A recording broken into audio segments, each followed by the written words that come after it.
What's going on, everybody? It's Zach the Jedi Otaku. It's time for RWBY because it's gonna be an epic fight with Tyrion and Crow.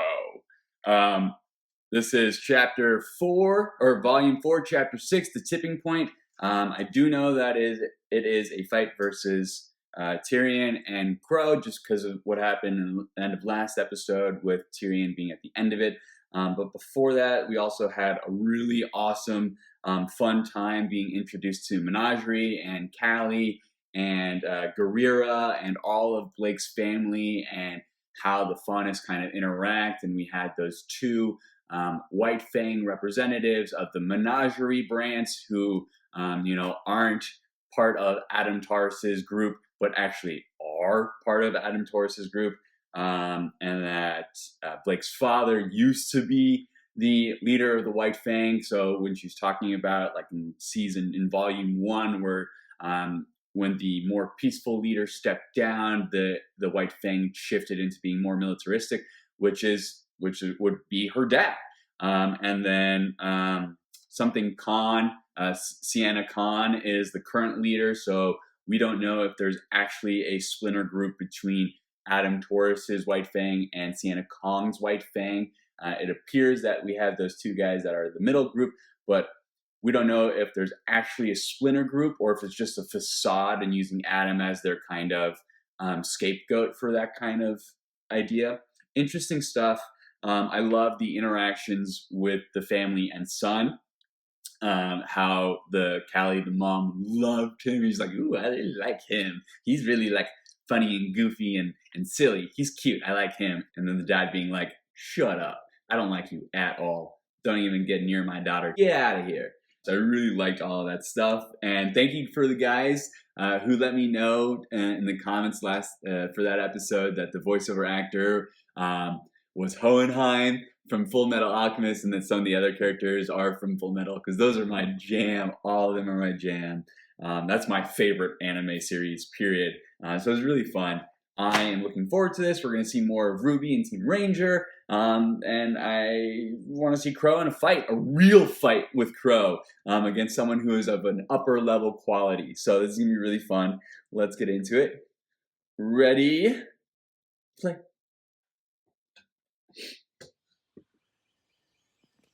I'm really cold, by the way. Another adventure. What's on the agenda today? Walking. Which side of? Walking. Haven is a lot farther away than I thought. RWBY, how long did you think this journey was going to take? I don't know. I grew up in a small area. I've never been this far away from home. Right, but how long? Maybe like 2 weeks? What? Okay, fine. 3 or something. Look, whatever. Hey, what's that? Didn't think about things very thoroughly, did you? That's strange. I didn't think we'd be hitting another village for a few days. Where are they? Are those buildings damaged? We should search for survivors. Or is it newly constructed? It's like a half-constructed town.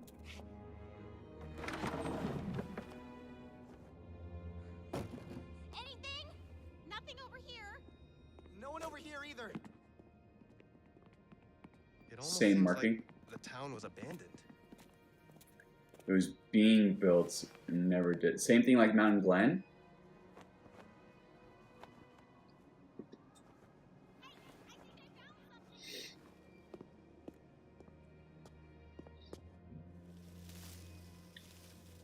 Oniyuri.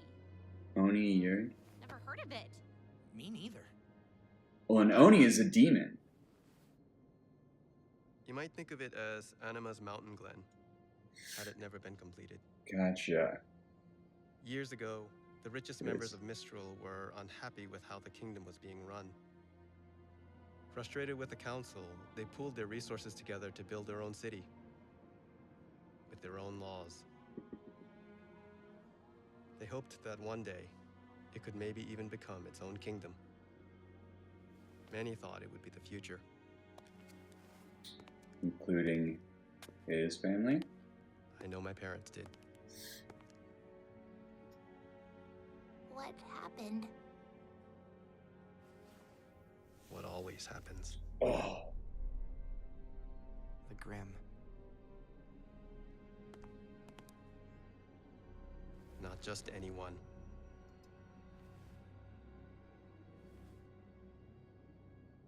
One?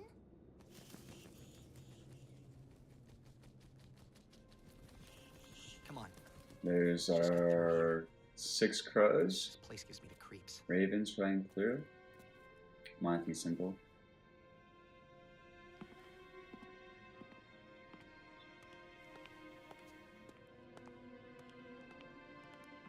Head. Who's the one? Question mark. One person did this? Not just Grimm.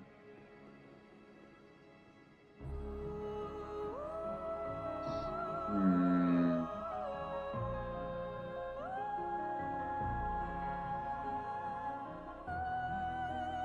Oh, cool. Okay.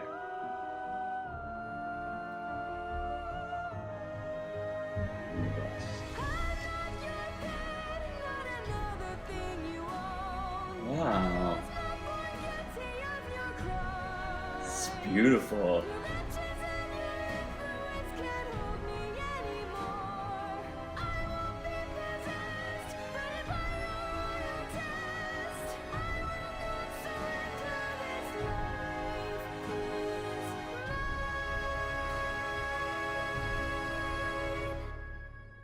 Your life is your own, Weiss. Take it. Hold on to your own life. This is beautiful.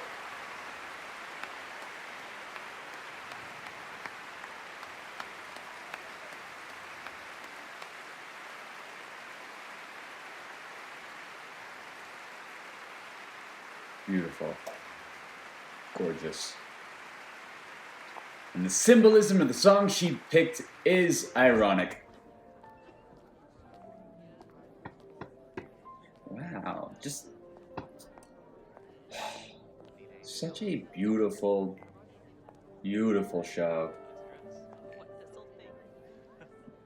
Hey, look at that tracking shot. That's a really cinematic, awesome track. Like this whole shot. This is one like big camera shot. Really well done. For fun is the exact same wages given to the rest of our mining staff. Their argument's completely invalid right out of the gate. Well, I think the bigger issue here is our society as a whole. What? You mean Atlas? Atlas, Mantle, you can't deny the economic disparity between the two. I mean, what exactly are you suggesting? I'm just saying, I don't think it's necessarily an issue of Where are you compensation going? as much as it's one of opportunity. I'm just a little thirsty. Sweetheart, we have people for that. What? No, I can get it. I'll be right back, I promise. Look, no one asked them to move here. But companies like the SDC promised jobs. I'm sorry, I tuned out for a second, but SDC? sounds like I'm the good guy again. What was that company name? Moving in?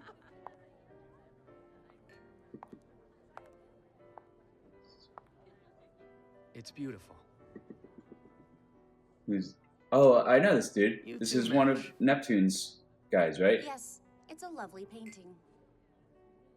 So, that was my attempt at breaking the ice. How am I doing so far? Terribly. You are leaving a lot to be desired. Well, I've always appreciated honesty. Henry, Marigold. Henry Marigold. Weischney.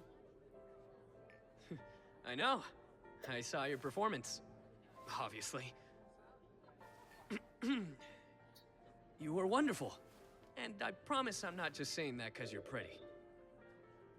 Does look like Honesty. Neptune a little Remember? bit though. So, I do like all of Thinking his about buying it? roses. His outfit's really interesting. I don't think so. yeah, kind of pricey for a painting.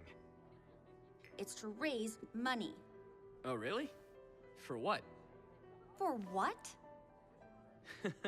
I'll admit, I only come to these things for the food and drinks. And the extraordinary company, of course. So, what? Is it another Mantle fundraiser or something?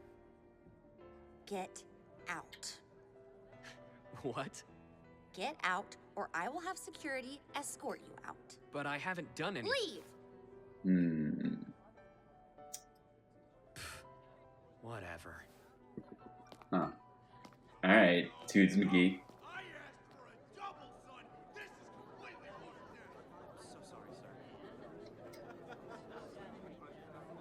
Wow. That's super on the nose. Super on the nose right now. But really, does it come as any surprise what happened? Wow. It was a long time coming, if you ask me. Oh. Honey. What? You said the same thing last night. If they're so arrogant to think they can get by without proper kingdom defense, then I say good riddance. Shut up! High society. Weiss? You don't have a clue! None of you do! Excuse me? You're all just standing around talking about nothing! Worrying about your hair, your money, your stupid problems that don't mean anything! Weiss, that's enough. Let go of me! You're embarrassing the family. I said let go! She summoned? A summoning? The board! Please, I'm sorry, I'm sorry! Just leave me alone!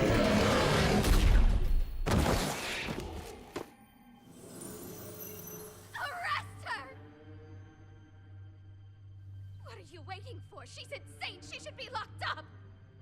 She's the only one making sense around here. Thanks for the party, Jacques.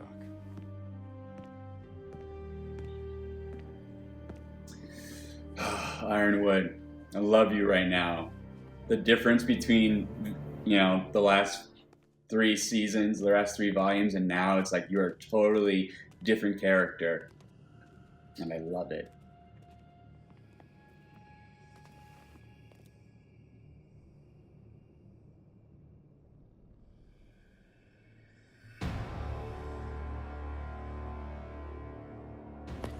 Oh, he feels it.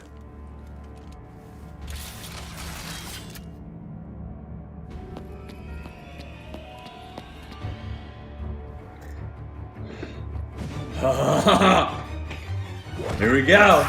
Ooh. I like this. These are dope.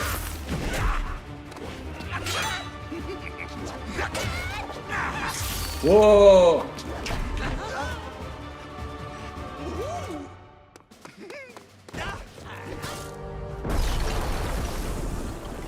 It's crazy fighting style. We're not looking for a fight! Who are you? Kind of like Son almost. Who I am matters not to you. Or you. Or, Any of you. well, you do interest me. Why? No, I only matter to you. Why is he interested in John? What about John and his upbringing? You haven't the slightest clue, do you? Oh, how exciting this must be. What do you want? The rose has thorns. My little flower, I'm here to whisk you away with me. Well, what if she doesn't want to go with you? Well, I'll take her. We're not going to let you do that. Good. Oh no! John! Oh, cool!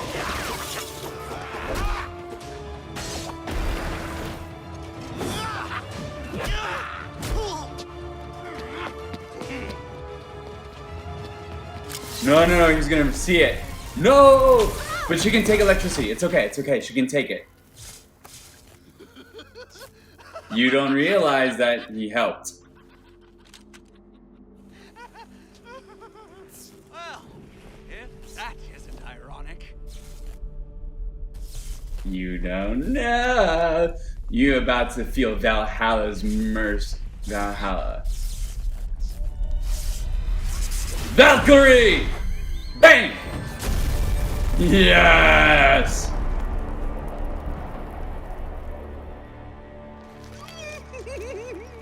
He's a faunist? Scorpion. Wow. He's a faunus. What is this about? The White Fang? Roman Torchwick? Plastic soldiers and pawns. My heart and body belong only to our goddess. Cinder. Only in her wildest dreams.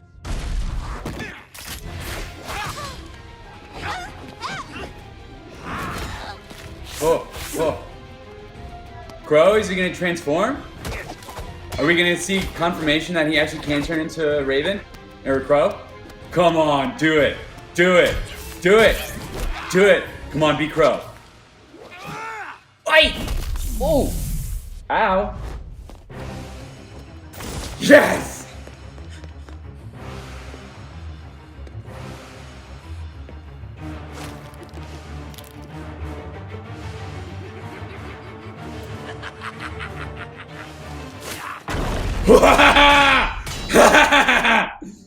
Yes!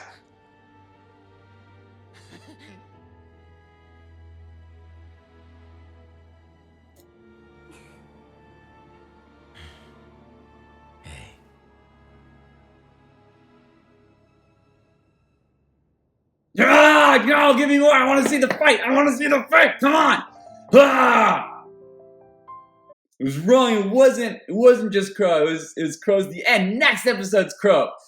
Ah, it's so good. I'm pumped. Okay. So let's go through this. There's some really interesting things, really pushing the story forward. Really like this. We still see where RWBY at is as a leader. We know that she is not thinking through a lot of things based off she didn't know how long this was gonna take. She didn't think a couple of these things through. She's a leader. She rallies everybody and getting ready, but then the actual planning of things kind of falls to the rest of the group, probably more onto John than anyone else. Even though Ren called her out on it on this time. I love the idea of Oniyuri, the town of Oniyuri. Especially because Oni is a word for demon, and Yuri, I believe, is another word similar to that. I'm trying to remember I don't know what the full translation. Someone in the comments, let me know what the actual translation for Oniyuri is in Japanese, because I'm pretty sure that is a very specific kind of Easter egg type kind of thing. It's really interesting in that it's the country or the continent of Anima's version of Mount Glen. Like I was talking about before, it was interesting that Ren's parents were part of this project, and that they all got driven out by the Grimm, and that he was kind of there was one person in particular that was the reason for this, for what happened to their parents. So I'm going to assume that we're talking about Raven, that the one person is Raven. And that'll be really interesting. It was cool because we had 6 crows flying overhead. And I thought Monty's symbol was 7 crows. Not sure. So the 6 crows were there. Maybe the 7th one was Crow himself. Not part of that group as an indication. I love the shot of the moon that we had. And it's very clear that there is moon dust. There's dust flying around the moon and all this kind of orbital shit. So I was talking about 2 or 3 volumes ago, I really think that the moon has something to do with where dust comes from, and is another reason why dust doesn't work outside of the atmosphere, and that it's moon dust that fell down from the moon, and then as a result of being in the atmosphere became irradiated in some form or fashion that allows them to harness the powers that everyone is using through through dust. So I think it's a really more and more I'm there. That's where my head is at for that. Weiss's song just was beautiful. I felt I was getting emotional. I wasn't there at the like when it first was singing, when she first started singing, but as it kept going, I was like, oh wait, this is I'm into it. I was getting more into it. I wish we had heard it from the beginning rather than the intro, or rather than in the middle of the song.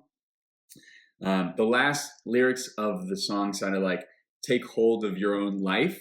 I believe that's what she said, which is really cool because it's what she did throughout the rest of the episode. She was, this volume in particular, she's struggling with the fact that she's not able to be herself because she's with her family, and her father and the rest of her family kind of push her down to be in this very small box, and she's trying to get out of that box. So I thought the song choice was really cool.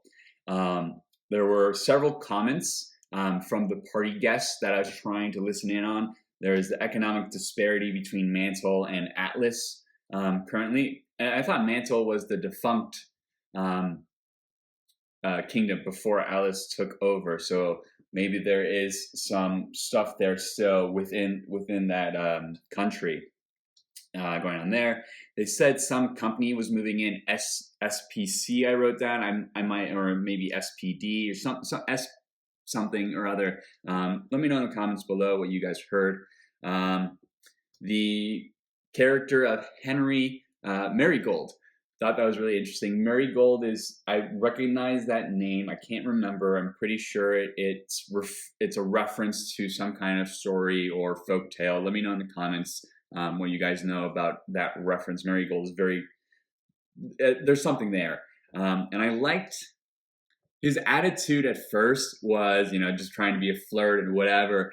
And then Wise's reaction to it was very interesting, and it was really telling to who her character is and where she's at as a person versus those of Atlas as a whole and everyone's kind of attitude.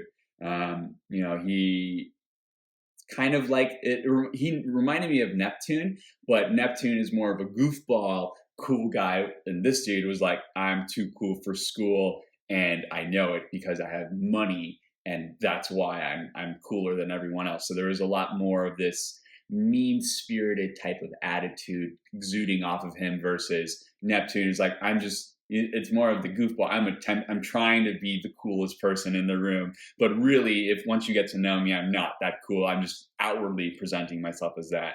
So I thought that was a cool little juxtaposition. And it was interesting that she did a full summons, and it was because she was scared a little bit there, and it was the warthog that she had troubles with defeating in volume 1. So I thought that was a cool callback to the first volume.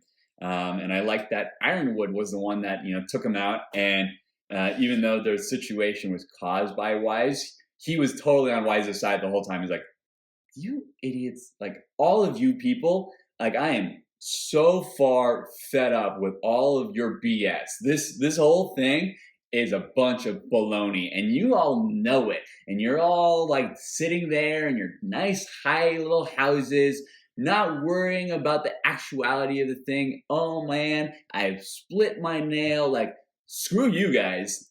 She knows what's going on. So thank you for the party. I'm out of here.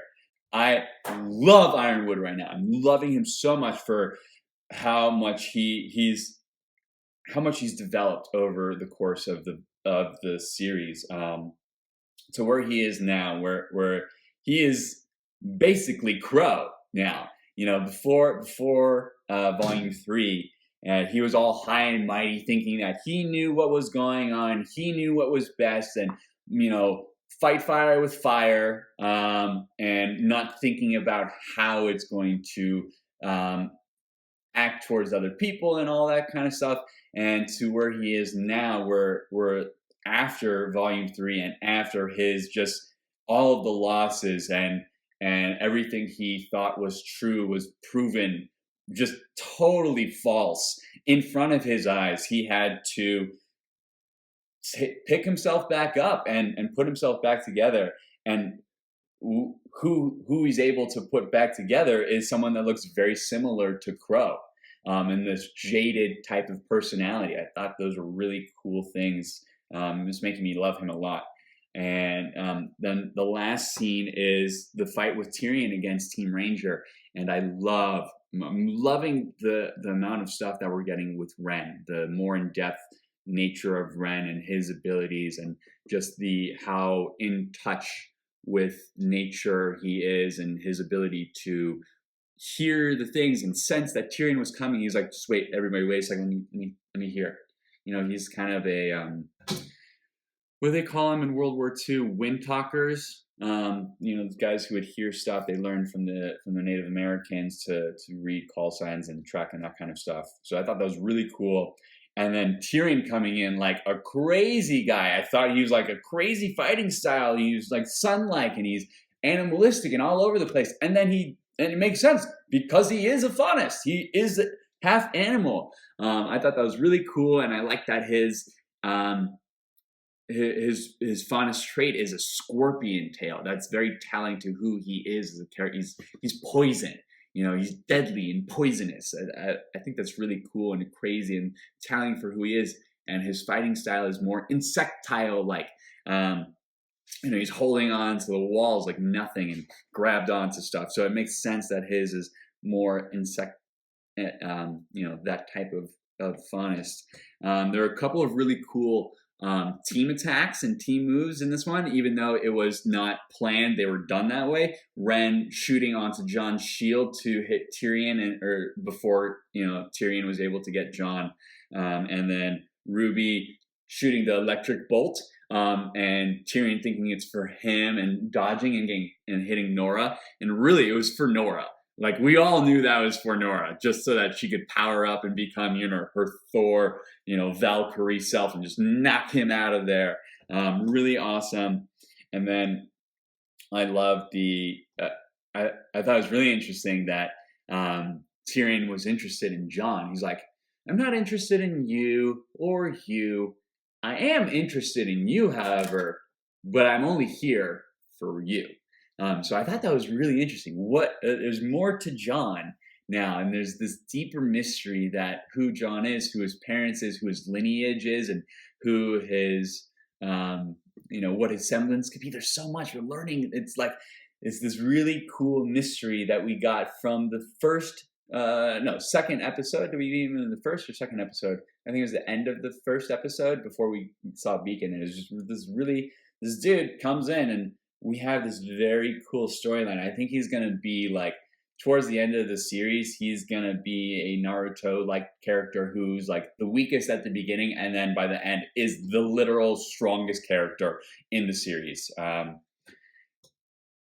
it'll be cool to watch. And then just at the end, now we have confirmation that Crow can turn into a physical crow, that is part of his semblance, I believe, meaning that Raven also. And I would say that anyone with that family line may potentially also have the same type of semblance. So Yang might have had that semblance, or there's something else to that. Maybe it's those who have red eyes are able to change like that. Maybe. Really interesting stuff. And I'm super pumped for the next episode, which is, I'm assuming, is just a straight fight between Crow and Tyrion. So that's going to be awesome. Don't have anything else. Like, comment, and subscribe down below. Let me know what you guys thought of my reaction, my review, and if you guys have any else you guys want to talk about. And as always, Jedi Otaku out.